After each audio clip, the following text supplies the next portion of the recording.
Welcome back. Breaking news. House Republicans out with their report detailing Hillary Clinton's connection to the 2012 terrorist attack in Benghazi. Fox News' Catherine Herridge now with the details. Catherine, good morning. Yeah, good morning, Maria. The Republican majority report found that the video explanation for the 2012 Benghazi terrorist attack was crafted in Washington by political appointees and did not reflect the real-time intelligence that was available from American personnel on the ground in Libya. State Department security agents in Benghazi immediately reported that night they heard chanting, explosions, and gunfire as 70 people rushed the compound, carrying an assortment of AK-47s, grenades, and rocket-propelled grenades. American personnel never reported a protest or a link to a video. The report for the first time identifies a key White House meeting on September 11, 2012, including senior deputies to the cabinet, as well as then Secretary of State Hillary Clinton, which convened at 7:30 p.m. Eastern, about 3 hours into the assault. Well, the meeting was supposed to be about Benghazi, and at that time, Ambassador Chris Stevens was still missing. The report found, quote, 5 of the 10 action items from the notes referenced the video. And they spent the majority of their time talking about things that were completely superfluous to the main point, which at that point was to find a missing ambassador and to move heaven and earth to save those Americans who were in trouble. The report interviewed more than 80 witnesses previously not called before Congress to testify, among them presidential aide Ben Rhodes, who prepped then UN Ambassador Susan Rice for her national television appearances 5 days after the attack, where she put the emphasis on an internet video as the reason Americans were attacked in Benghazi on September 11th.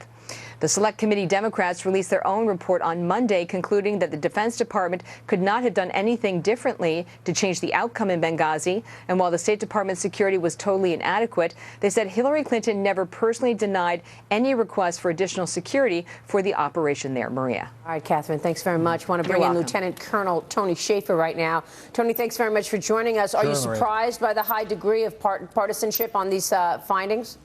No, I'm disappointed, as always, that this is the case. But no, it's very clear that you have one undisputable fact.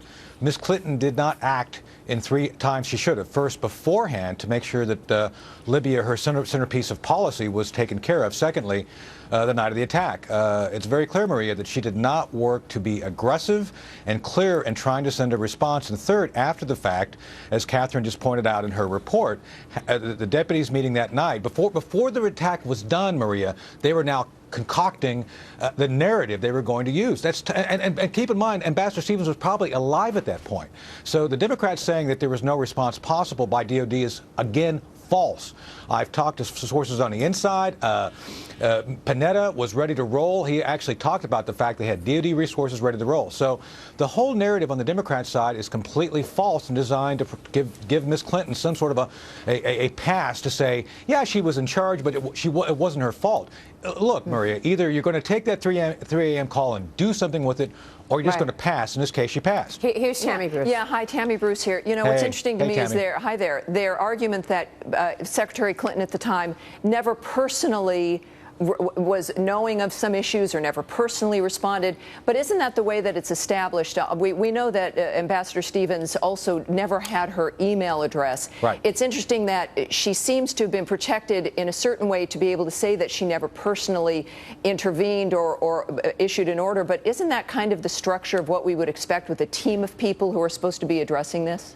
Tammy, that's correct. It's like trying to manage an enterprise through a soda straw. I mean, you're looking through the very thing, and it goes both ways.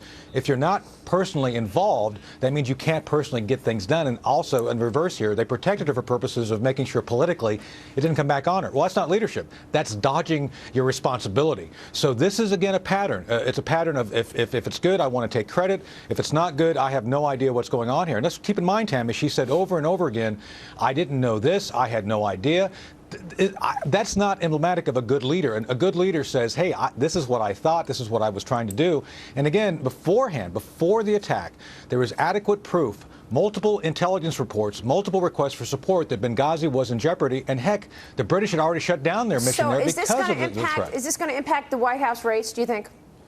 Well, I know Donald Trump will use this, and rightly so. I think anybody who's going to look at who the commander-in-chief is going to be has to understand that there's going to be situations like this which happen almost on a daily basis. So the question becomes, do you actually weigh into it, do what's necessary to go save your ambassador, to save those American lives, or you just like to do everything through a political lens like they've been doing so far? Sure.